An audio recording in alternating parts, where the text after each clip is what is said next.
यानी लहर चलेगी बीजेपी की, इसका मतलब हरियाणा में बीजेपी इस लेवल पर पहुंच गई है, इसका मतलब कि वो फाइट देने में आपको कामयाब रहे। जी, हर बार काट की हांडी हर बार नहीं चढ़ा करती। ये हरियाणा है, हरियाणा के लोग बहुत दिन तक जी जुल्म बर्दाश्त नहीं करते, बहुत दिन तक भरोसा नहीं करते, बहुत जल्दी बदलते हैं। और हालात का मुझे समझ है कि हरियाणा के लोग चौधरी देवीलाल के बताए रास्ते पर फिर से इनेलो का राज, मतलब भड़ाना साहब आप ये कह रहे हैं कि हरियाणा के लोग बहुत जल्दी बदल जाते हैं। भड़ाना साहब आप ये कह रहे हैं कि सियासत के तौर पर हरियाणा के लोग बहुत जल्दी बदल जाते हैं, इसका नहीं, ये नहीं कह रहा, गलत बात है। अरे नहीं, गलत मत, आप गलत बयान मत लीजिए। मैं कह रहा हूं हरियाणा के लोग बहुत दिन तक, ज्यादा दिन जुल्म बर्दाश्त नहीं करते, मैंने ये कहा है जी। अच्छा, हरियाणा के लोग जुल्म बर्दाश्त नहीं करते। अच्छा, एक चीज बताइए भड़ाना साहब, वो हर जुल्म का मुकाबला करते हैं। हरियाणा में जिसने भी जुल्म किया उसको पलट देते हैं। आपसे अभी तक की जो बातचीत, को निश्चित भड़ाना साहब, आपसे अभी तक की जो बातचीत हुई, के लोग चुका लेंगे। आपसे भड़ाना साहब, आप आवाज सुन रहे हैं? जा रहे जी, आपसे अभी तक जो बातचीत हुई उसमें एक चीज तो नजर आई कि आप इस कारण से कांग्रेस नहीं छोड़ी आपने कि कोई नीति के आधार पे या कोई जिसको कहते हैं कि वैचारिक मतभेद के आधार पे आपने कांग्रेस को छोड़ा हुड्डा के कारण। अगर कांग्रेस में हुड्डा नहीं रहते हैं या एक तरीके से उनके पास वो ताकत नहीं रहती है तो कांग्रेस में वापस जाएंगे क्या?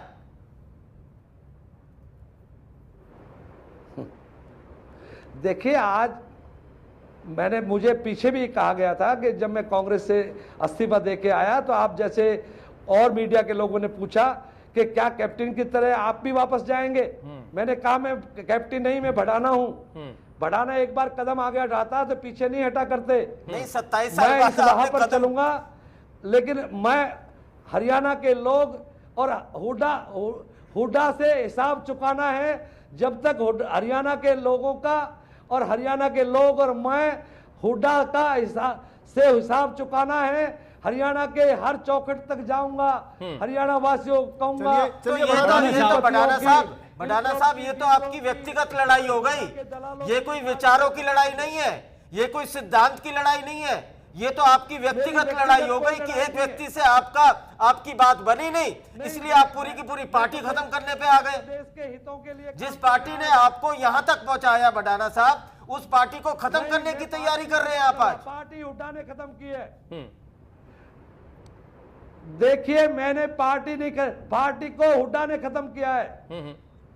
हम सोनिया गांधी को कहकर आए थे सारे नेता, सोनिया जी ने एक नहीं सुनी। हमने कहा कि हुड्डा ने कांग्रेस को खत्म कर दिया, सिर्फ हुड्डा कांग्रेस बची है वहां। चलिए भड़ाना जी, ये तो कांग्रेस की बात हो गई, मान लेते हैं आपकी सारी बातें मान लेते हैं। इंडियन नेशनल लोकदल की सरकार बनने वाली है, अच्छे दिन आने वाले हैं इंडियन नेशनल लोकदल के, तो मुख्यमंत्री के तौर पर आपका नेता कौन होगा? छोड़ जाएंगे 2-4 दिन में। सर, आपका मुख्यमंत्री के तौर पर नेता कौन होगा? हमारा नेता जिसको हरियाणा की जनता चाहेगी उसको बनाएंगे। नहीं, फिर भी एक कैंडिडेट तो होना चाहिए। हरियाणा की जनता जो फैसला करेगी उसको बनाएंगे। हमारे कैंडिडेट तो होना चाहिए। क्या भैंस सिंह चौटाला रहेंगे, आप रहेंगे, अशोक अरोड़ा रहेंगे?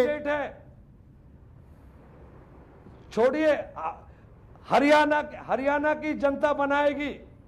हरियाणा की जनता जिसको चाहेगी उसे बनाएगी।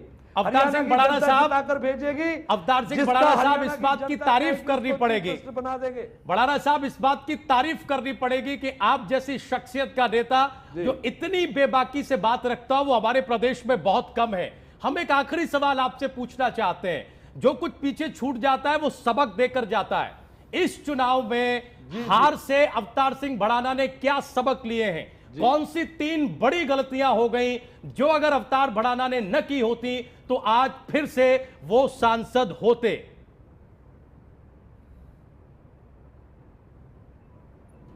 मेरी पहली गलती रही कि मैंने हुड्डा जैसे लोगों को मुख्यमंत्री बनवाने का काम किया, वो मेरी पहली गलती थी। दूसरी, हम सब ने और जिन्हें शैलजा हूं, मैं हूं, सोनिया गांधी जानती है इस बात को हमने जाकर उनको हुड्डा को मुख्यमंत्री बनाने के लिए इसलिए नहीं बनवाने के लिए वो पहली भूल थी हमारी। दूसरी बताइए सर। पता था कि हुड्डा के इस तरह के हालात करेगा, हरियाणा की कांग्रेस को खत्म करेगा, इसके लिए उसको मुखिया नहीं बनाया था हमने।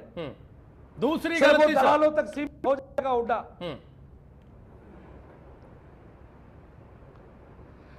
हाँ, पहले यही गलती थी कि हुड्डा को हमने मुख्यमंत्री बनवाया।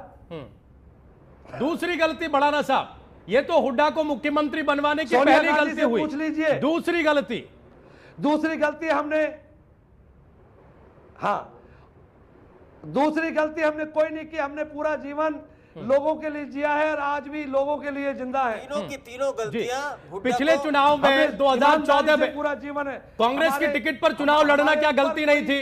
कोई पार्टी, भड़ाना साहब अगर आप मान रहे थे, भड़ाना साहब अगर आप ये मान रहे थे कि हुड्डा के खिलाफ इतनी वेव चल रही है, लालच की राजनीति नहीं की, क्या अगर आपने इनेलो पहले ज्वाइन कर ली होती और लोकसभा का चुनाव इनेलो की टिकट पर लड़ा होता तो आज हालात दूसरे होते? क्या वो दूसरी गलती नहीं थी भड़ाना साहब? हो सकता था जी नहीं। उस वक्त ये कहते लोग कि भड़ाना को कांग्रेस छोड़कर, कांग्रेस की टिकट को छोड़कर चला गया। जब मुझे कांग्रेस और कांग्रेस के प्रदेश के लोगों ने, प्रदेश ने आज मैं इसलिए गया छोड़ी है, मैंने कहा था सोनिया जी को कि सोनिया जी, और मैंने अपने साथी नेताओं को, सभी को एक बात कही थी कि पार्टी का कठिन टाइम है, इस वक्त हमें पार्टी नहीं छोड़नी, लेकिन हमें मजबूर कर दिया। अगर सोनिया ने हमारी बात सुनी होती तो हमारा कोई साथी इस कठिन वक्त में छोड़ने को तैयार नहीं था, चाहे वीरेंद्र था या इंद्रजीत थे, सबको इस बात के लिए मजबूर किया। हुड्डा ने ऐसे हालात पैदा किए कि और जब हमारी सोनिया गांधी ने कोई बात नहीं सुनी, हमें मजबूरी थी, पार्टी छोड़नी पड़ी और उसके बाद अपने पुराने रास्ते पर आना पड़ा। अच्छा भड़ाना साहब, चलते चलते ये बता दीजिए, आप तो पुराने कांग्रेसी रहे हैं, और कौन कौन छोड़ रहा है? जी, मैंने आज से 2 महीने पहले एंथनी कमेटी जी की जो रिपोर्ट में हम सारे पार्टी के नेता गए थे, मैंने पूरे मीडिया के सामने एक बयान दिया था कि इस पार्टी में मैंने अब कांग्रेस समाप्त कर दी है। हुड्डा ने हाशिए पर पटक दिया है कांग्रेस को। कांग्रेस का कोई भी कद्दावर नेता, कोई भी गैरतमंद नेता इस हुड्डा के साथ, हुड्डा कांग्रेस में काम नहीं करेगा, चुनाव नहीं लड़ेगा। मैं समझता हूं हरियाणा के 10 नेताओं में से 9 इस बात के लिए एक मत थे। मेरे ख्याल में हरियाणा के 10 में से 7 नेता छोड़ चुके हैं। हरियाणा में कोई नहीं बचेगा, सब पार्टी छोड़ देंगे, हुड्डा के दलाल बचेंगे 4 बस। चलिए, बहुत धन्यवाद, बहुत शुक्रिया अवतार सिंह भड़ाना साहब हमारे साथ जुड़ने के लिए और 14 के चक्रव्यूह में इतने तीखे सवालों का सामना करने के लिए। 14 के चक्रव्यूह में आज की शख्सियत से अवतार सिंह भड़ाना, जो कल तक कांग्रेस पार्टी के नेता थे, लेकिन कांग्रेस पार्टी से उन्होंने त्यागपत्र दिया। कई गंभीर आरोप उन्होंने हुड्डा सरकार पर, मुख्यमंत्री हुड्डा पर व्यक्तिगत तौर पर लगाए हैं और आज उन्होंने इंडियन नेशनल लोकदल की सदस्यता हासिल की है। 14 के चक्रव्यूह में अभी के लिए बस इतना ही। अगली बार किसी और शख्सियत के साथ हम फिर हाजिर होंगे, लेकिन आप कहीं जाए नहीं। इंडिया न्यूज पर खबरें जारी हैं।